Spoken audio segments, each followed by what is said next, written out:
Hey everybody, and welcome back to Kerbal Space Program RP-0. We are continuing from where we left off with our live stream recap episode, where we had launched this core module on its way to the moon. It is safely tucked in orbit of the moon, so we just need to make a very brief inclination change to put it on course to rendezvous with what little bits we have of Harmonia Station still intact. So with that done and taken care of, we can go ahead and warp all the way around. We're actually pretty lucky on this encounter. We'll just switch over here to keep the batteries from dying, because, that was the thing. So we'll put the core into hibernation mode and then adjust things out. And there it is. We're actually able to get the inclination change tied into a rendezvous. So now we can just go ahead and make our break and normalize out our relative velocity. Sorry, my head is not in the game today. I got real sick yesterday, and I'm on the mending end of it now, but it's still a little interesting. So anyway, we're going to just go ahead and swing past. We need to approach this docking hub. It's the only real docking port we can dock to, our only option, so to speak, and it's where this bit goes, so that we can continue on with the rest of construction. So just a little bit of alignment. Docking here is actually not too terribly bad. A couple of quick nudges, trade a little paint, and then boom, docked. So this place is this piece is in place. So we will transfer over the rest of the supplies, the fuel, and get some food, water, and oxygen in that tank before disposing of our transfer stage and just letting it impact the moon. Anyway, on to our next step. This was actually a resupply launcher for Tremonia Station. I did in fact launch 2 of these, but in struggling with some new OBS software, I did not capture the second launch that actually went to Hotel Coast Cosmos. We had 2 of these prepped and ready to go for that, going up on an older model DN5, although not the oldest model DN5. These are our standard whiskey resupply pods, a variant of the Victor supply pods that would actually hopefully go back into service very soon, getting Rosalina Memorial Station back up and running. Launch was a pretty standard affair, which is why we're just going to kind of blast through as much of it as possible. But we'll go ahead and get ourselves plenty downrange and then start to angle this thing in so that we can actually be at orbital velocity. Yeah, there it is. So we will just do a quick light of the HG3 to finish rounding out our orbital insertion, making sure that we don't go plummeting wildly back to the Earth. But we left no space debris, so I guess that's a pretty good thing. And then we'll start to make our plot for the moon, and hopefully try to get ourselves in there on a pretty decent angle so as to conserve fuel and whatnot. Anyway, this B upper stage will have enough to kick us out towards the moon and then start our braking pass, maybe do a little bit of that inclination change on approach before we'll just jettison it and let it get stuck in Earth-Moon orbit somewhere. We'll detonate it at some point, because cleaning the trash, garbage, junk spacecraft out of this install is probably a necessary thing. So there's our rendezvous with the moon. Not the best, honestly. We'll have to adjust that inclination on our way in, which is not the most ideal, but I mean, inclination changes around the moon in general are pretty cheap, so we'll go ahead and use the HG3 for that. I think that's what, 1, 2, that's 3 ignitions. We got 2 ignitions on this engine left, so I think we'll only really need 1, but it's nice to have that spare just in case I screw it up, which is, always a very, very real possibility. HG3 has run its course. We'll finish the rest of our orbital insertion here on the back of our experimental engine before just trying to dial in our separation at closest approach next pass. We're getting pretty lucky with some of these things. We'll just try to dial it in out here at our apoapsis so that we can make a very quick flyby and naturalize out our orbit, and then just go ahead and go with docking. It's probably been the two best launched rendezvous around the moon I've ever done, considering we really only had to make a single lap each time.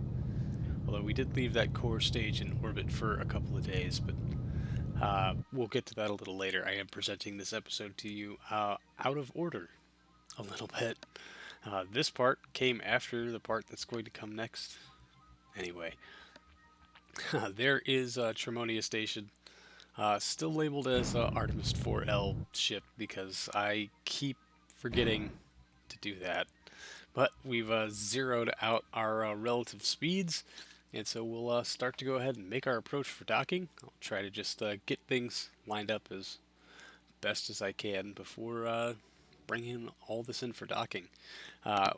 We don't have a real docking port assembly yet, so we'll just be docking to our reserve fuel tank here at the bottom of the station, here along the core section thing. Anyway, docking a little bump, but then we're docked, so we can go ahead and transfer over our supplies, food, water, oxygen, of course, a little bit of fuel, and then we'll use this tiny little tank here on the lunar Uber to put a little bit of fuel back into that resupply pod before we can just go ahead, undock, pull it away, so much torque now, and then dispose of it.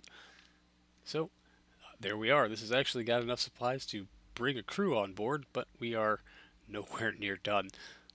We'll switch back very briefly to our SKS Heavy. Still sitting in orbit. They have completed their contract terms for their stay in orbit after deploying the core module, which is going to net us a nice little sum of money. So we will go ahead and make our deorbit burn, trying to get ourselves lined up for approach at Cape Canaveral Air Force Station. Have yet to put this one down on a runway, but you know, that's nothing new. Certainly won't stop us from trying, however. We'll close up the cargo bay, bring in our solar panels, and then start to pump some fuel afterwards so that we can maintain balance. I did ignore the manufacturer specification to jettison all fuel that was not contained within the Mark IV cabin tank. I've done that before, but we have a lot of fuel left over on this one, a lot more so than we have on any other entry with the SKS Heavy. We're just going to kind of bide our time and see exactly how well we can bring this thing in. It's part of the learning curve, you know, when Kerbals are on the line. So we will get atmospheric autopilot out, as it is pretty much a essential bit for all of our deorbit maneuvers with any winged aircraft at this point, and then start to tip ourselves a little bit northward so that we can hopefully come down closer to Cape Canaveral. We are just a couple of degrees off, just the way our orbital path kind of shaped out made it look that way. So there go our ablative in docking port thrusters going ahead and burning off, and a little bit of balance issues. We might be just a little bit heavy, perhaps, and maybe. So I pumped a bunch of fuel forward as much as I could, really, to try to keep some of this balance, but it was just not cooperating very well. So I will default my decision and start to vent some fuel from the aft tank. Worryingly, I felt it was nice to keep a little reserve in case we had to light those OMS engines to make landfall again. Although we're on a northward enough track at this point to really be in no danger of landing in the ocean. But, you know, sometimes I'm a little conservative with how much fuel I jettison. Losing a crew in the ocean once will do that to you.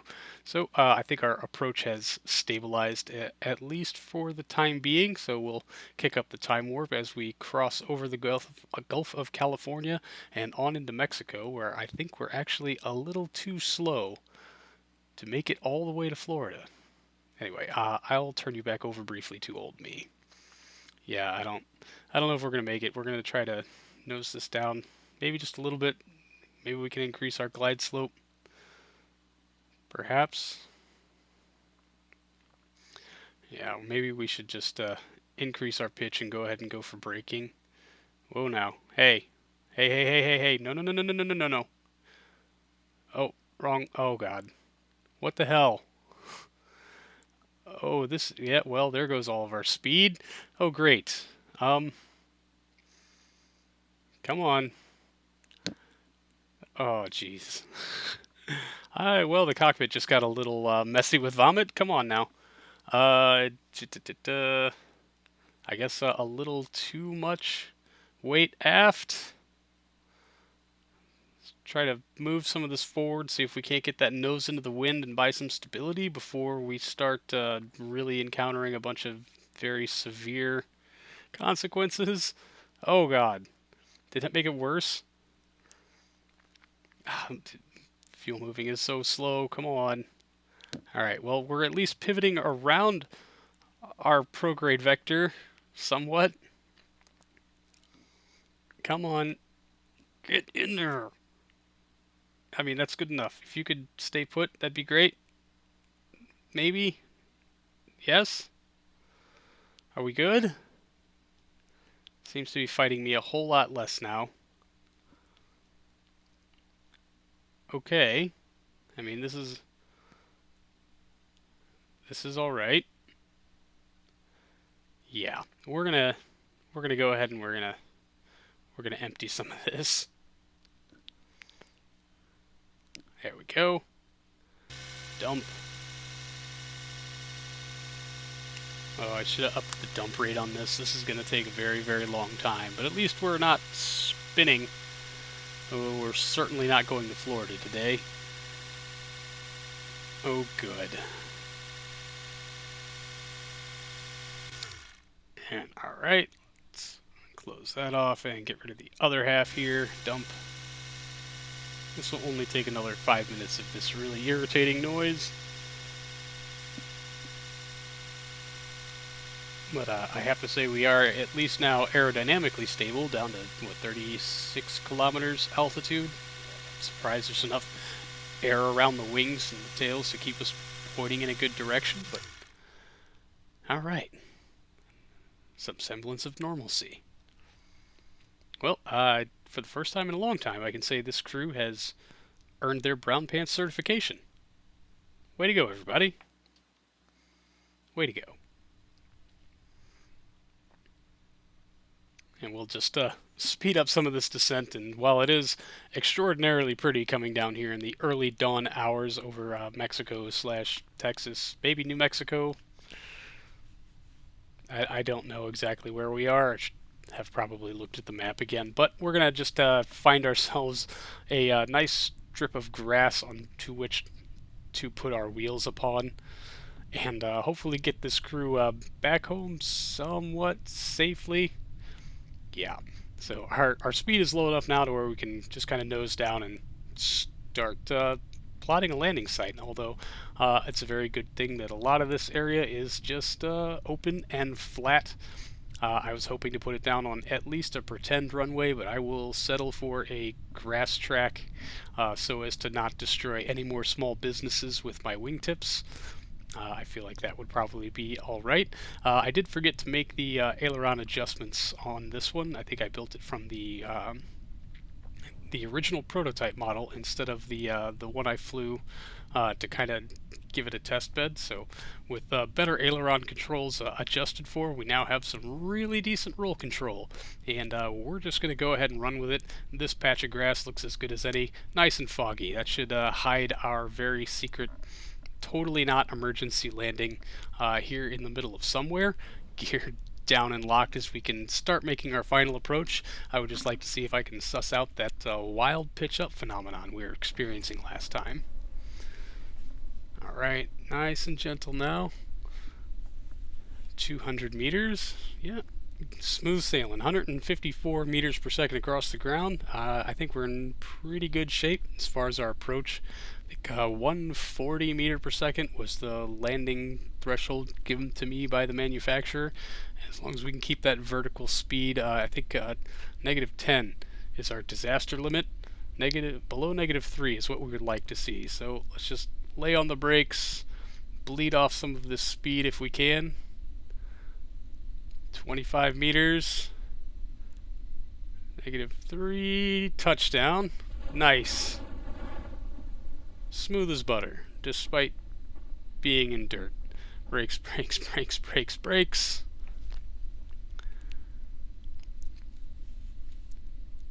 Good times.